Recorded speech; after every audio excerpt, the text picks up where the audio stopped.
phones. He's an asshole. Don't mind him. But anyway, at the time, I chose not to but what I think about is, let's go back to the tech. Yeah. Today we swipe left and right is so quickly. We have personality tests. We take quiz now. I noticed what's your love language, right? That's a big thing.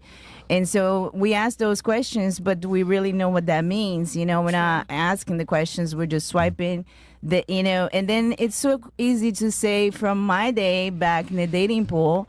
Now it was easy to say next, but now it's really easy to say next. It's just you're on to the next. You're not given enough time even to get to know someone, to even get to this connection level that Dumpa, you deserve that. It's a world of sharks out there, girl.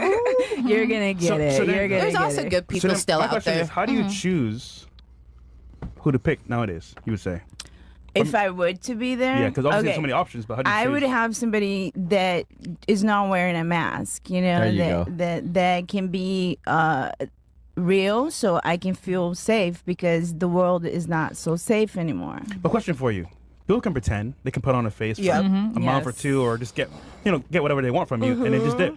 So how would you really know? Well, you're supposed to look at their character, and that's why fathers were always involved in the dating process. Who's going to be better at picking a potential man for the job? A father who is tasked with protecting and raising his daughter for the past 18 years, or an 18-year-old girl who's probably going to easily be deceived by a tall man and a smile? It's going to be much easier for the daughter to be deceived than the father. And that's why fathers were always involved, because the father don't care about how handsome a man is. A father want to know who the man is. It's crazy that men have been convinced that it's bigotry for you to be involved in who your daughter chooses to spend the rest of her life with. Fathers are tasked with the responsibility of protecting their daughters, and that doesn't stop at the age of 18. I'll never let somebody convince me that I'm a bigot or a misogynist for wanting to protect my daughter in the best way I see fit. My daughter sees nice shoes and a nice smile. I want to know if you're disciplined, if you're consistent, can you keep a job? So yeah, you could tell by looking at what they do versus what they say, and fathers are objectively better than that than daughters. It's gotten so bad that we're at the point now where a 19-year-old boy can get your daughter pregnant before even shaking your hand, and you're her father, and you're supposed to be her protector. That just doesn't make sense to me. Well, no, I would call that deception. I'll learn later.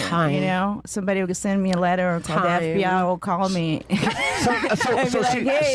said take him out of jail. She said something very interesting. She said people are deceptive these days. Men have always been deceptive. Of course, yes. Right? So when you look at the STD statistics, and you say, why are they so high? It's not because of men. It's because women are easier.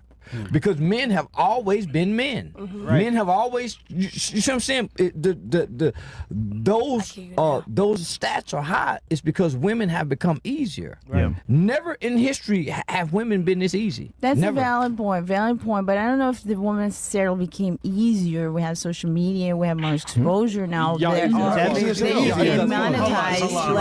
monetize So that. you're not blaming STDs on something. Well, that's why, historically speaking, you were supposed to get married before you gave it up, because what easier way to know if a man actually wants to be with you and actually likes you than him choosing to marry you? Now that it's so easy, guys are just thinking, why should I buy the cow when I can get the milk for free? And it's super I'm easy. not even old. I'm like ancient history. It's about self-control. I didn't get oral sex until I was grown. Protection, I mean, this baby. kid's getting oral sex in middle school now. I didn't get it until I was a grown man.